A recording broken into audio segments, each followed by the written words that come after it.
नमस्कार साथियों, ओपी कुमार की तरफ से आप सभी साथियों का मार्टून एकेडमी में स्वागत है। डियर फ्रेंड्स, आज हम टॉपिक लेते हैं यहाँ पर theory of cost. Cost functions को डिस्कस करने से पहले हम सबसे पहले एक बार डिस्कस कर लेते हैं यहाँ पर कंसेप्ट ऑफ कॉस्ट।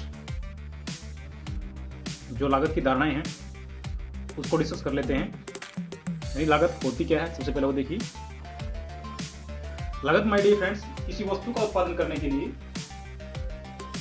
उत्पादन के साधनों पर जो खर्चा करना पड़ता है उसको हम कहते हैं यहाँ पर उत्पादन लागत, यानी प्रोडक्शन कॉस्ट। जो भी हमें उत्पादन करना है, प्रोसेस करना है, उसके लिए जो हमें संसाधन लगाने पड़ते हैं, लेबर लगानी पड़ती है, कैपिटल लगाने पड़ते हैं, रॉ मटेरियल लगाना पड़ता है, जो भी कुछ संसाधन लगाने पड़ते हैं प्रोडक्शन करने के लिए, तो उन संसाधनों की जो लागत होती है उसको हम बोलते हैं यहाँ पर उत्पादन लागत। कंसेप्ट ऑफ कॉस्ट की बात करें तो यहाँ पर 9 प्रकार की कॉस्ट आती हैं जो जनरली हम डिस्कस करते हैं। देखिए, सबसे पहले जो होती है हमारी मौद्रिक लागत होती है। मौद्रिक लागत के अंदर हम मजदूरी को, जो कि लेबर्स को देते हैं हम लोग मजदूरी, उसको शामिल करते हैं। ब्याज को भी इसके अंदर शामिल करते हैं। जो हमें पूंजी ली है उसका ब्याज पे करते हैं, उसकी भी हम यहाँ पर उसको भी हम मौद्रिक लागत के अंदर शामिल करते हैं। जो हमारे संसाधन होते हैं, जो हमने किराए पे लिए होते हैं, उसका भी जो रिकॉर्ड रखा जाता है वो मौद्रिक लागत के अंदर रखा जाता है। कच्चा माल होता है, मशीनें होती हैं, या फिर ट्रांसपोर्ट का जो खर्चा होता है उसको भी हम क्या करते हैं, मौद्रिक लागत के अंदर शामिल करते हैं। साथ में जो कर होते हैं, हमारे टैक्सेस होते हैं, उसको भी हम मौद्रिक लागत में शामिल करते हैं। चालक शक्ति, रोशनी, ईंधन, यानी इन सब पर जो हमें खर्चा करना पड़ता है उसको हम मौद्रिक लागत कहते हैं। यानी मौद्रिक लागत में अगर हम शॉर्ट में बात करें तो क्या शामिल करते हैं, मजदूरी को शामिल करते हैं, ब्याज को शामिल करते हैं, किराए को शामिल करते हैं, कच्चे माल को शामिल करते हैं, मशीनें जो होती हैं उनको शामिल करते हैं, यातायात के जो संसाधन होते हैं उसको भी शामिल करते हैं। ठीक है, और बीमा है, कर है, चालक शक्ति है, रोशनी, ईंधन, इन पर जो खर्चा किया जाता है उसे हम यहाँ पर कहते हैं मौद्रिक लागत। तो दूसरी जो लागत होती है यहाँ पर वो होती है यहाँ पर वास्तविक लागत। वास्तविक लागत के अंदर हम किस चीज को शामिल करते हैं, किन बातों को शामिल करते हैं। देखो, वास्तविक लागत यहाँ पर बिल्कुल रियल होती है। काफी बार सुना होगा जब लोग कहते हैं कि यार हाँ, वास्तव में इसने मेहनत की है, वास्तव में इसने मेहनत की है, तो वो वास्तव जो आ जाता है वो वास्तव में वास्तविक लागत होती है। ठीक है, वास्तविक लागत के अंदर हम क्या शामिल करते हैं, इसमें एमआईडी फ्रेंड्स, जो उत्पादन के जो स्वामी होते हैं, यानी जो प्रोडक्शन करने वाले होते हैं, उत्पादक होते हैं, उनके द्वारा क्या होता है, साधनों की पूर्ति करने में, यानी जो प्रोडक्शन के जो संसाधन है, हमारे लेबर हैं, कैपिटल्स हैं, या फिर वो रॉ मटेरियल है, उनको वहां तक पहुंचाने में या उनकी पूर्ति करने में जो हमें दुख मिलता है, कष्ट मिलते हैं, परेशानी मिलते हैं, वो सब जो होते हैं हमारे वास्तविक लागत होते हैं। यानी उन सबको हम क्या करते हैं, वास्तविक लागत के अंदर शामिल करते हैं। माय डियर फ्रेंड्स, वास्तविक लागत के बारे में एक इंपॉर्टेंट बात जो है वो ये है कि यहाँ पर इसको हम ज्यादा महत्व नहीं देते इकोनॉमिक्स के अंदर। क्यों नहीं देते, क्योंकि ये जो है भावगत धारणा होती है। ठीक है, एक व्यक्ति को कितना दुख हुआ है, कितना कष्ट हुआ है, कितनी परेशानी हुई है, कितनी मेहनत की है, उसको हम माप नहीं सकते। यानी ये कहें कि ये जो है, जो धारणा है, ये भावगत है, इसलिए इसका क्या है, महत्व नहीं है। किसके अंदर, इकोनॉमिक्स में महत्व तो है लेकिन ज्यादा महत्व नहीं है। हम ये कहेंगे इसका ज्यादा महत्व नहीं है, यानी वास्तविक लागत का इकोनॉमिक्स में ज्यादा महत्व नहीं है।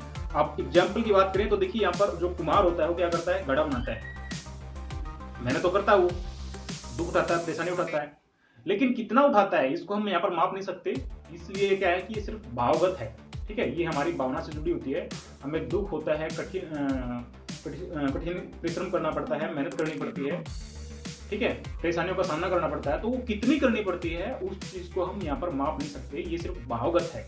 ठीक है, ये हमारी भावना से रिलेटेड है। तो दूसरी होती है यहाँ पर ये वास्तविक लागत। तीसरी लागत होती है माय डियर फ्रेंड्स इसके अंदर, वो होती है लेखाक्रम लागत। लेखाक्रम लागत के अंदर क्या आता है, यानी लेखाक्रम लागत के अंदर जो वास्तविक लागत होती है उसको हम शामिल करते हैं, सपष्ट लागत होती है इसको भी हम शामिल करते हैं, और प्रत्यक्ष लागत को भी इसके अंदर हम शामिल करते हैं।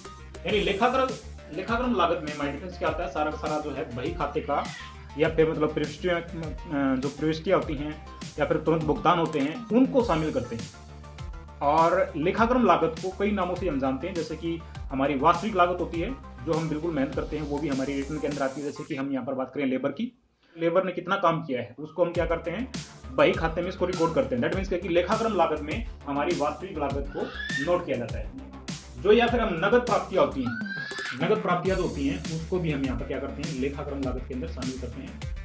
या फिर बिल्कुल सपष्ट जो लागतें होती हैं उसको भी हम यहाँ पर क्या करते हैं, लेखाक्रम लागत के अंदर शामिल करते हैं। सपष्ट लागत हो सकती है या फिर प्रत्यक्ष लागत होती है। माय डियर फ्रेंड्स, यहाँ पर सपष्ट बात आ जाती है, यहाँ पर सपष्ट लागत की बात आ जाती है। सपष्ट लागत क्या होती है माय डियर फ्रेंड्स? सपष्ट लागत के अंदर एक लाइन के अंदर बनता है, कुछ साधन जो है फर्म ने किराए पर लेने पड़ते हैं या फिर खरीदने पड़ते हैं, उन पर जो लागत लगती है उसे हम यहाँ पर सपष्ट लागत कहते हैं। इस चौथी प्रकार की जो लागत है यहाँ पर उसको हम बोलते हैं अवसर लागत। और अवसर लागत माय डियर फ्रेंड्स बहुत इंपॉर्टेंट है अर्थशास्त्र के अंदर।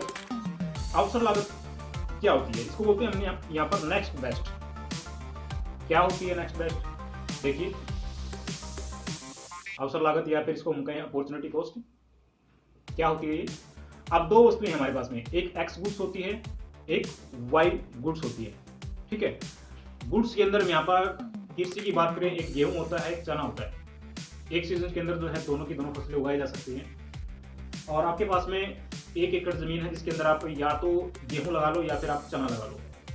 ठीक है, जब गेहूं लगाते हैं तो उसकी लागत आती है 100 रुपया या फिर हम ये कहें 1000 रुपया।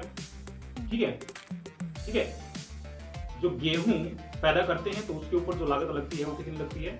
100 रुपये। और जो चना उगाते हैं उसके ऊपर जो लागत लगती है वो 200 रुपये। अब हम क्या करते हैं, एक सीजन में सिर्फ एक ही उगा पाएंगे ना, एक ही को पैदा कर पाएंगे, या तो गेहूं को पैदा कर लें या फिर चने को पैदा कर लें। तो चने की जो लागत है वो 200 रुपया है और जो गेहूं की जो लागत है वो 100 रुपया है।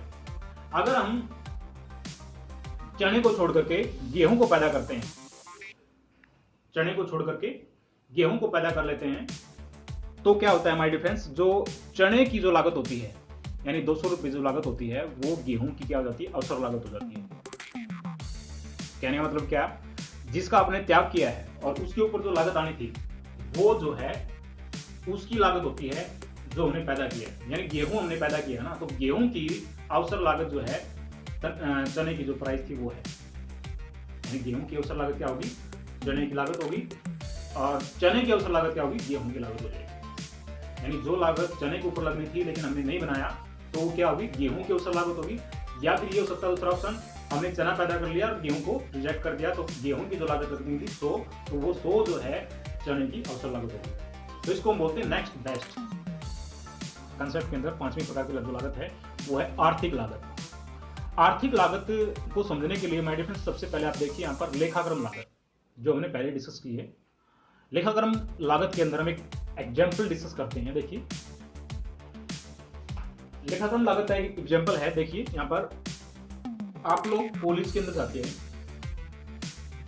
कॉलेज के अंदर जाते हैं तो आप वहाँ पर एडमिशन भी लेते हैं। एडमिशन के लिए आपका जो कॉलेज का जो खर्चा है, एडमिशन फीस वगैरह है, वो फीस जो रिटर्न में है, या फिर जो आप हॉस्टल में रहते हैं हॉस्टल की भी आपकी रिटर्न में फीस है, स्लिप है, वो भी आपकी फीस है। और एक साल के जो खर्चे होते हैं यानी जो अन्य खर्चे होते हैं, कुछ भी कॉपी पेन जो आपके रिटर्न में होते हैं, वो सारे के सारे जो है मिला करके आपका जो है 6000 रुपये हो जाता है।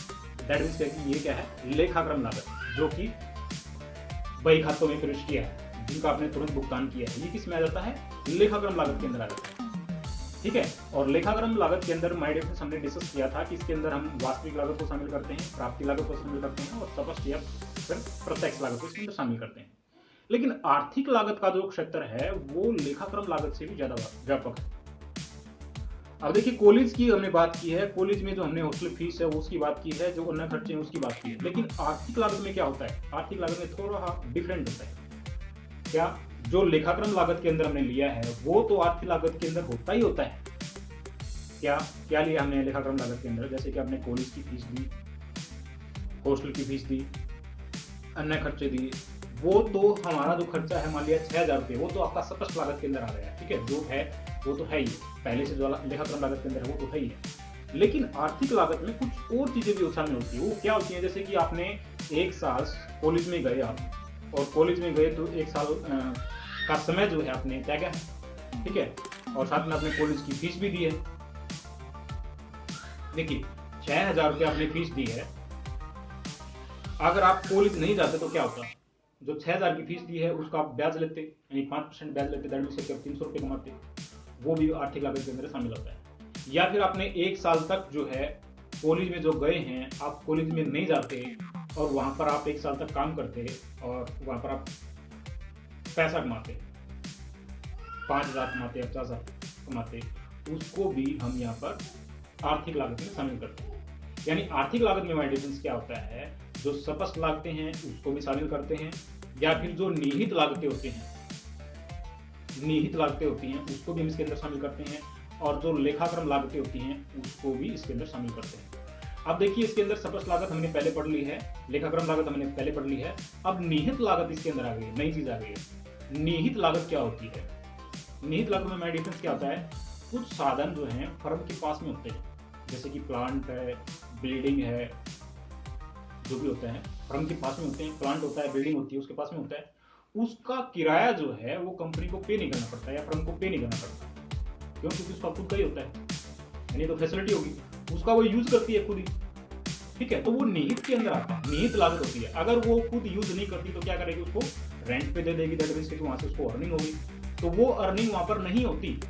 क्यों नहीं होती? क्योंकि उसने निहित यानी अपने खुद में उसने इस्तेमाल कर लिया, तो वो होती है निहित लागत, जो फर्म के पास में खुद ही होती है। जैसे कि प्लांट है, बिल्डिंग है, उसका किराया उसको देना नहीं पड़ता, बल्कि उसके पास में वो सिक्योर रहता है, तो ये जो लागत आती है वो निहित लागत आती है। तो आर्थिक लागत में डिफरेंस हम लेखाक्रम लागत को शामिल करते हैं, और लेखाक्रम लागत में डिफरेंस हम स्पष्ट लागतों को शामिल करते हैं, और वास्तविक लागत को शामिल करते हैं, प्रत्यक्ष लागत को शामिल करते हैं, प्राप्ति लागत को शामिल करते हैं लेखाक्रम लागत के अंदर। लेकिन आर्थिक लागत का जो क्षेत्र है वो लेखाक्रम लागत से भी ज्यादा व्यापक है। आर्थिक लागत में स्पष्ट लागतें शामिल करते हैं, निहित लागतें शामिल करते हैं, प्लस में लेखाक्रम लागतों को भी इसके अंदर शामिल करते हैं, जो हम पहले डिस्कस करते हैं। अब जो छठी प्रकार की जो लागत है हमारी डियर फ्रेंड्स, वो है हमारी यहाँ पर सामाजिक लागत।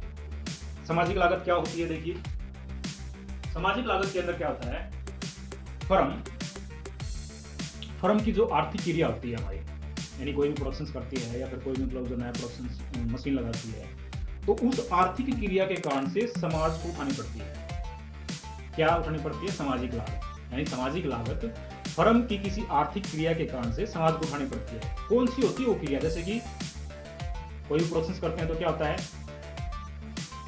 फैक्ट्री के द्वारा, इंडस्ट्री के द्वारा जो धुआं निकलता है, उस धुएं से क्या होता है, वायु प्रदूषण हो जाता है, ठीक है। या फिर उसका फर्म का कोई भी मतलब मलबा होता है, कच्चा माल में से कुछ निकाला हुआ और डस्ट होता है, वो क्या होता है, जल में बहा देते हैं लोग, फैक्ट्री इंडस्ट्री जो है जल में उसके अंदर नदियों के अंदर, नालों के अंदर बहा देते हैं, तो उससे भी क्या होता है, जल प्रदूषण होता है। या फिर काफी बिल आपने देखा जिसका मतलब बहुत ही ज्यादा साउंड होता है, बहुत ही मतलब ध्वनि निकलती है, तो उससे क्या होता है, ध्वनि प्रदूषण होता है। तो ये वायु प्रदूषण, जल प्रदूषण, ध्वनि प्रदूषण जो होती है, इनकी फर्म कोई लागत नहीं देती, इनकी लागत समाज को उठानी पड़ती है, और इसीलिए इसको क्या कहते हैं, यहाँ पर सामाजिक लागत। तो ये है हमारी छठी प्रकार की लागत, जिसको बोलते हैं सामाजिक लागत। सामाजिक लागत हमारी डिफरेंस फर्म की आर्थिक क्रिया के कारण से समाज को उठानी पड़ती है, जिसमें आती है हमारी वायु प्रदूषण हो जाता है, जल प्रदूषण हो जाता है, ध्वनि प्रदूषण हो जाता है। तो ये सारी जो लागत होती है समाज को उठानी पड़ती है, और इसकी फर्म कोई लागत नहीं देती, ये समाज को पे करती है, इसको बोलते हैं यहाँ पर सामाजिक लागत। और इसके बाद में हम डिस्कस करते हैं निजी लागत। देखो, पहले निहित किया हमने, निजी अभी नई लागत है ये निजी लागत। निजी लागत में जैसा भी नाम से ही प्रतीत होता है, फर्म को वस्तु का उत्पादन करने के लिए उसकी लागत फर्म को ही उठानी पड़ती है। क्या होता है, फर्म को किसी वस्तु का उत्पादन करने के लिए उसकी लागत किसको उठानी पड़ती है, फर्म को ही उठानी पड़ती है। नेचुरल है यार, फर्म अगर मतलब कोई प्रोसेस करेगी तो उसका लागत भी खुद ही पे करेगी, जो खुद पे करती है उसको बोलते हैं यहाँ पर निजी लागत। और निजी लागत के अंदर क्या शामिल करते हैं, निजी लागत के अंदर जो हमने पहले स्पष्ट किया है, जो स्पष्ट लागतें होती है, स्पष्ट लागतों में क्या डिस्कस किया था, कुछ साधन ऐसे होते हैं जो कि या तो किराए पे लेने पड़ते हैं या फिर हम खरीदने पड़ते हैं, तो वो जो है स्पष्ट लागत होता है, उसको भी हम किसके अंदर शामिल करते हैं, निजी लागत के अंदर शामिल करते हैं, ठीक है। और कुछ होती हैं निहित लागतें, निहित जो हमने पहले डिस्कस किया था, जैसे कि खुद का प्लांट होता है, खुद की बिल्डिंग होती है, उसका किराया डेवलपर हमको देना नहीं पड़ता, तो वो क्या होता है, निजी लागत होती है। तो यहाँ पर निजी लागत के अंदर हम दोनों लागतों को शामिल करते हैं। कौन सी को? स्पष्ट लागत को भी शामिल करते हैं निजी लागत में, और निहित लागत को भी शामिल करते हैं निजी लागत में। यानी निजी लागत का जो क्षेत्र है वो क्या है, स्पष्ट लागतों का और निहित लागतों का। यानी निजी लागत के अंदर स्पष्ट लागत को भी शामिल करते हैं और निहित लागत को भी शामिल करते हैं। तो ये हुआ हमारे डिफरेंस। यहाँ पर 9 प्रकार की लागतें जो हमने डिस्कस की हैं। देखिए सबसे यार, मैं वीडियो बनाने में इतना मेहनत करता हूँ यार, इतना परिश्रम करता हूँ, इतना प्रैक्टिस करता हूँ, और लोग आराम से कह देते हैं वीडियो का घंटा बनाते हो। वो घंटे से याद आया माय डियर फ्रेंड्स, घंटा जरूर। Thank you for watching.